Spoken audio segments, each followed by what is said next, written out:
हम अपने चैनल के द्वारा आपको हमेशा स्त्रियों के स्ट्रगल की कहानी या फिर उनकी जीवन की संघर्षों की कहानी बताते हैं। आज इसी स्ट्रगल में हम आपको आशा भोसले की स्ट्रगल की कहानी बताने जा रहे हैं। आशा भोसले हिंदी फिल्म जगत की मशहूर पार्श्व गायिका। वह फिल्म इंडस्ट्री में आशा ताई के नाम से जानी जाती हैं।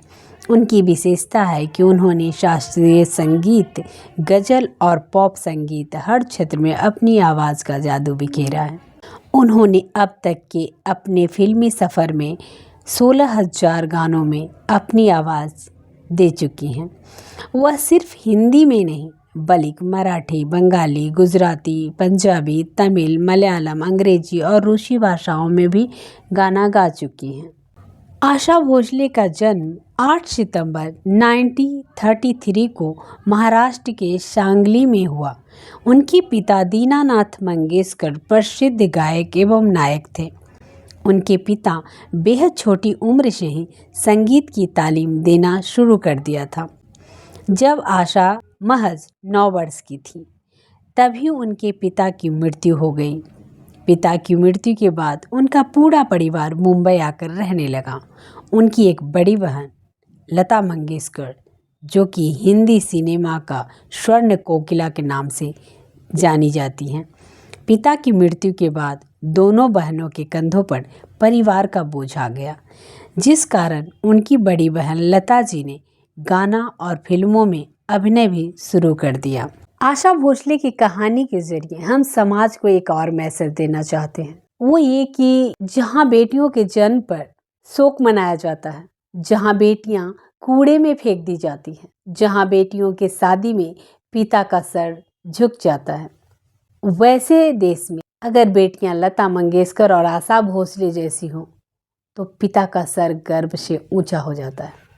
तो बात बेटी या बेटा की नहीं है। जहाँ कहा जाता है कि बेटा ही पिता का नाम रोशन करता है या हमारे खानदान का नाम जिंदा रखता है, वहाँ ऐसी बेटियों से भी खानदान का नाम जिंदा रहता है।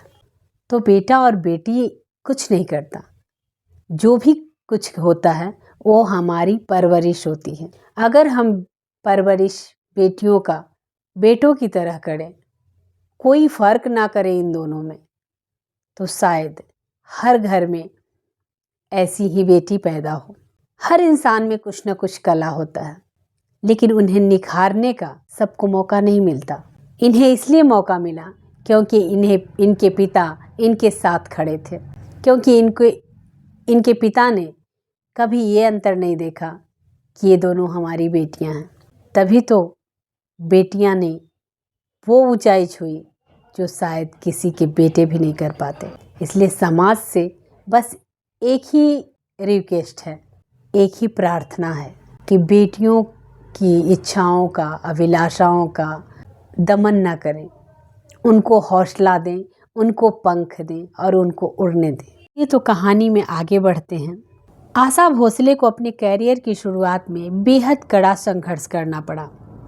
उन्होंने अपने शुरुआती कैरियर में B-C ग्रेड की फिल्मों के लिए पार्श्व गायकी की। आशा भोसले ने अपना पहला गीत वर्ष 1948 में सावन आया फिर चुनरिया में गाया। आशा भोसले जी की गायकी के कैरियर में 4 फिल्में मील का पत्थर साबित हुई। नया दौर 1957, तीसरी मंजिल 1966, उमराव जान 1981 और रंगीला 1995।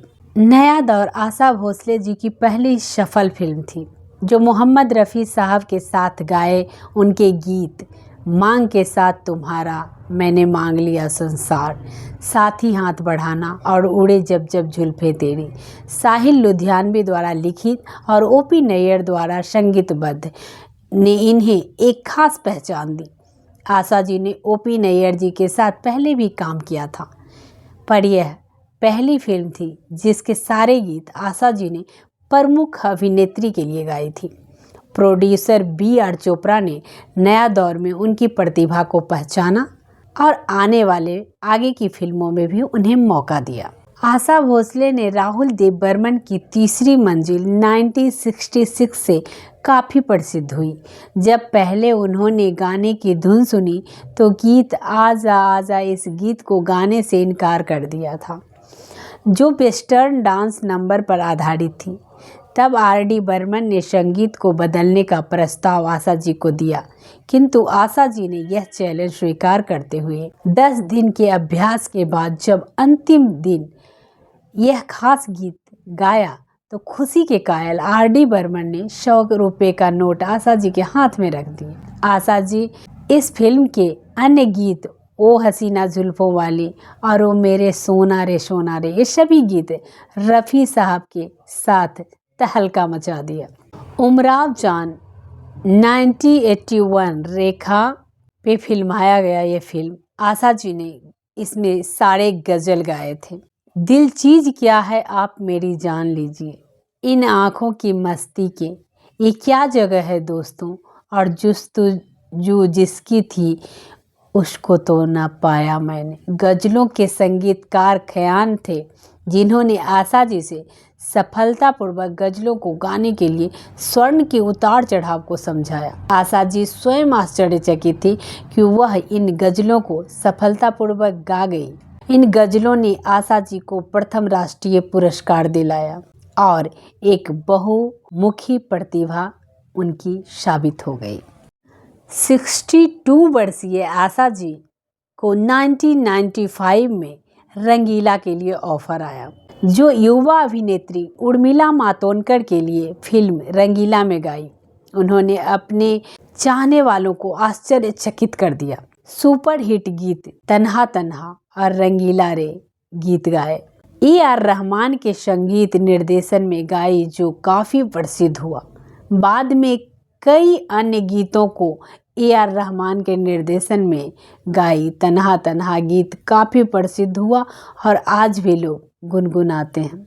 आशा जी हिंदी सिनेमा की बेहद अच्छी पार्श्व गायिका होने के साथ साथ बेहद अच्छी मिमिक्री आर्टिस्ट भी हैं। वह अपनी लता मंगेशकर और गुलफान अली की खूब नकल करती हैं। जिस तरह आशा ताई रोमांटिक गाने गाती हैं, उसी तरह वह थी। उन्होंने महज 16 साल की उम्र में अपने उम्र में बड़े गणपतराव भोसले से विवाह रचा लिया था। उनकी शादी के बाद उनका और उनकी बहन लता मंगेशकर का रिश्ता बेहद खराब हो गया था और उनकी यह शादी भी महज कुछ ही साल टिक सकी। दूसरी बार आशा ताई को प्यार अपने से 6 साल छोटे राहुल देव बर्मन से हुआ। आशा जी का विवाह आर.डी. बर्मन से 1980 में हुआ, जिससे उन्होंने आर.डी. बर्मन की अंतिम सांसों तक सफलतापूर्वक निभाया। आशा जी ने हिंदी सिनेमा में 6 दशक तक कई बेहतरीन गाने गाए। जब उनके ज़माने के गायक रिटायरमेंट ले रहे थे, तब उन्होंने संगीत निर्देशन ए.आर. रहमान के साथ मुझे रंग दे तन्हा तन्हा गानों से हिंदी सिनेमा में अपनी वापसी की। आशा भोसले जी सिर्फ अच्छी गायिका ही नहीं, बल्कि एक बेहद अच्छी कुक भी हैं। आशा जी दुबई और कुवैत में अपना रेस्टोरेंट भी चलाती हैं।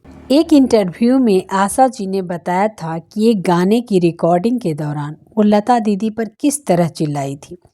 दरअसल एक म्यूज़िक कंपोजर शंकर जयकिशन ने दोनों को अपना गाना कर गया रे मुझ पे जादू ऑफ़र किया।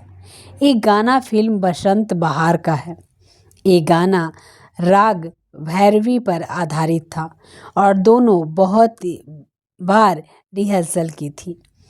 जिस दिन रिकॉर्डिंग थी उस दिन आशा स्टूडियो जाने के लिए तैयार हो गई। वहीं लता दीदी अभी भी प्रैक्टिस करे जा रही थी।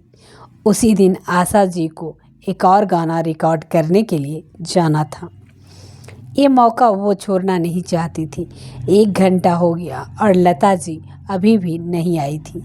इसके बाद उनके सब्र का बांध टूट गया और वह रिहर्सल रूम में ही गई। उन्होंने तेज आवाज़ में लता जी से कहा, अब चलिए, मैं और इंतज़ार नहीं कर सकती।